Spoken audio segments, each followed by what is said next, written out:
I've been talking up Tunisia is something interesting in the Middle East and in the Levant, and you are focused on the fixed income deterioration of emerging markets. We've seen this before, haven't we?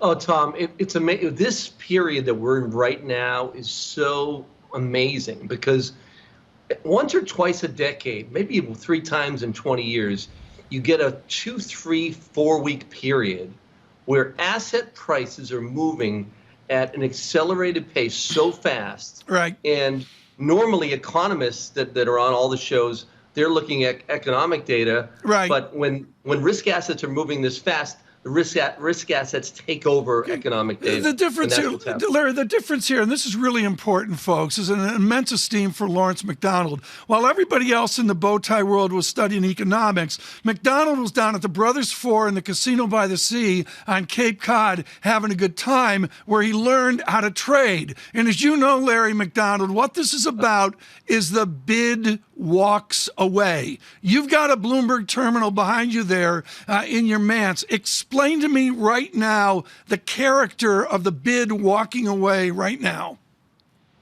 Well, it's the rate of change of asset prices, whether it be leveraged loans, emerging market bonds, credit default swaps on banks. So we're seeing just the highest acceleration in the rate of change speed. It's literally as fast as COVID, as fast as Lehman. And economists around the world are looking at, okay, all these rate hikes. At the end of the day, credit risk is about to veto the Fed's policy path. In other words, the dollar is so strong, it's the global wrecking ball. The IMF, for example, is owed $100 billion, Tom, from emerging market countries.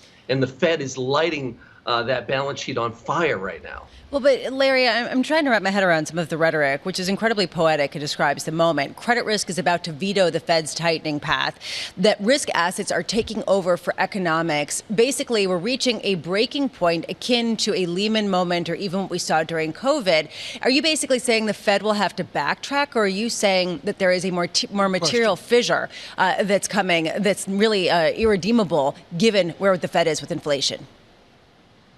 Well, you've done a great, Lisa, this morning. Your job on the stress test has been phenomenal, because if you look back on late June, the results came out and the media was really celebrating these results. And now here we are, not even 3 weeks later, and there's a restatement of those results. That tells me that the regulators saw a shock. Something is really scared the regulators for that type of change in position over 30 days. And if you look at the rate of change in bonds, copper, and oil inside a 30-day period, we've never had a move like that without jobs being down like 100,000 to 200,000 within 3 months. So yeah, go ahead. So what's the breaking point here? I mean, you talked about emerging markets, and you said multiply that by 10. And are we seeing that already beginning, or are we not yet even seeing it? And we're just sort of on the precipice, and we're seeing the beginnings of the breakage in the dollar, in what you're seeing with the Japanese yen, in what you're seeing in certain markets for risk assets?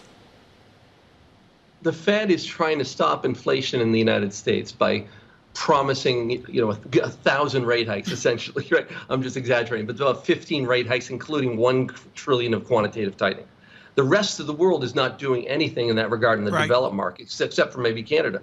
So what happens is when the dollar strengthens and you're in Indonesia or any emerging market country, you're trying to buy wheat, you're trying to buy corn, you're trying to buy oil, gas. The Fed is essentially exporting inflation from the United States to the developing world, and they're crushing civilizations around the planet. Larry, I got to get this one question in before we go, and that is the famous shot of Lehman Brothers, and they're standing there watching the deterioration of the company, and the Gartman report is up on the guy's screen as well. That was a time of leverage. The optimists are pushing back against you, saying the leverage here is not like it was in '98 or in the great financial crisis. Do you buy it, or is the leverage just different in different place this time?